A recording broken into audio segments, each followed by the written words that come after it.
Welcome back to Eternal Wrestling. I am your host, Jordan, here with my beautiful, amazing co-host, AJ.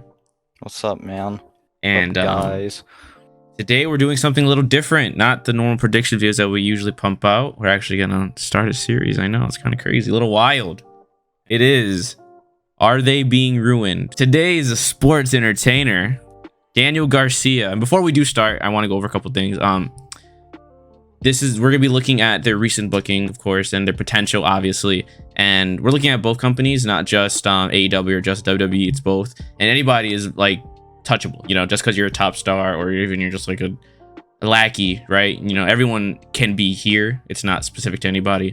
To want to get that out the way, and it's no hate. I love Daniel Garcia. He's like my favorite wrestler because he's just from Buffalo and he's just amazing. So I'll do a bit of like a recap from my brain. So last year, 2021, is when Daniel Garcia debuted. He didn't really do much for a while. He was just like the cool technical wrestler guy. He would be with 2.0, with the best sports entertainer in the world, Daddy Magic Matt Menard, baby. Oh yeah.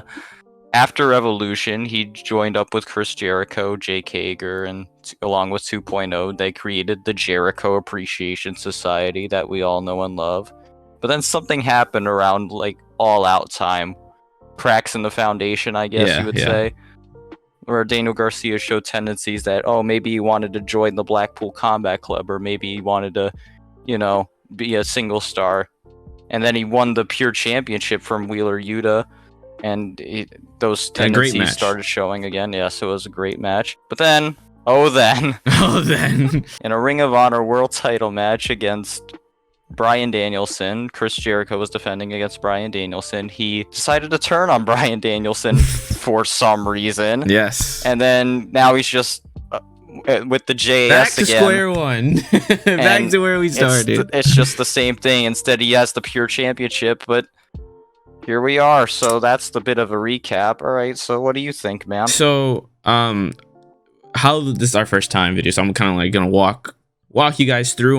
We're gonna evaluate the recent performances, like my good pal AJ just said, and take into account what can happen and what has happened, and then we give the verdict at the end of the video if they are being ruined or not. Okay, so yes, he turned for whatever reason and has now become a lackey again for Mr. Chris Jericho himself, the greatest wrestler in AEW, according to him at least.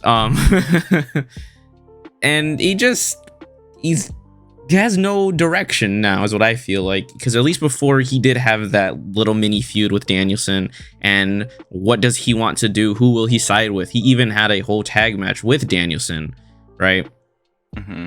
And obviously all signs are showing that he's going to go to Combat Club. And then, the turn happened.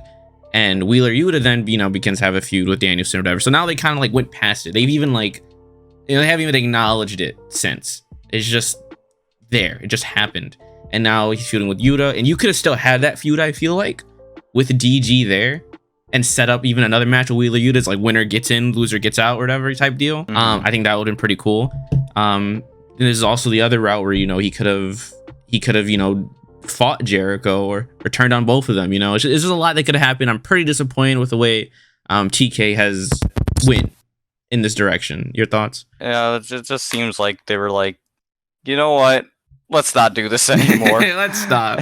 And then now it's just like here we are back at where we were. Yeah, I think what would have been interesting, we've talked about this before, was if Danielson got hit by Garcia. Okay, whatever. Maybe he does help Jericho retain, sure, I guess. But then then Daniel Garcia hits Jericho. Which could lead to something at Final Battle where it would be like Jericho versus Garcia in a title for title match, and then Daniel Garcia could win, and it mirrors like Bryan Danielson winning both the belts in Ring of Honor like he did against Nigel McGuinness. But yeah, that's somewhere they could have went with it, but no, yeah, definitely. And even like continuing off that, like then they could have like another Wheeler Garcia match, which I would not have been against for, both titles or for the Ring of Honor title, to like prove his like how, although Danielson might be infatuated with Garcia, he could Wheeler could try and prove himself to Danielson, like, hey, I am, the prodigy. I am the man you accepted, like, I'm here. Why do you still care about him? Which they're going with right now, just without Danielson, or keep saying it, without Garcia being there. Also, another direction they could have went was like a Garcia and Sammy feud if he's gonna be in the JAS for like Chris Jericho's loyalty or something. I don't freaking know. Yeah, just now he's just like another guy there, like we keep saying, he has no direction. And even the other direction where like him and Wheeler still get another feud, because I think as long as they're in AEW, I feel like them two are gonna have a plethora of matches. Like, I feel like they're gonna have a lot. They're gonna be feuding a lot. So I think that they could have went with I want to get in. Wheeler doesn't want him in. Have a match for who gets in, who gets out. Like I said, there's that. There's Garcia has his own mini, Ring of Honor World Title run that could have been, so good, because he had all the momentum going into this. He was put on a fucking map in AEW because people knew who he was, but the casual fan didn't. And I feel like at that point, even the casual fan started to know the name Daniel Garcia.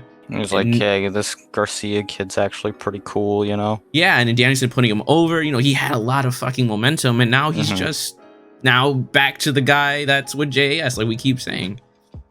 Yeah, it's a damn shame. They could still fix it. They still have time to fix it, but like it's kind of looking bleak right now. Yeah, they definitely do, and I think they should, because this just isn't. He's too good for this, He's way too good for this, and that's obviously I probably have a bias because he is like my favorite, but I think everyone can agree that he is something. He's not just a member of a faction. He's his own wrestler at this point. What's your overall verdict on DG currently? I think that yes, you cannot tell already by the way we're speaking about this. He has actually no, he hasn't been ruined because it's not too late. Like we said, it's not too late. Last minute swerve. Hell yeah, he's not ruined yet. Potentially, he's in the territory though. He's getting there. Like if this continues throughout like early 2023, oof, that's not good.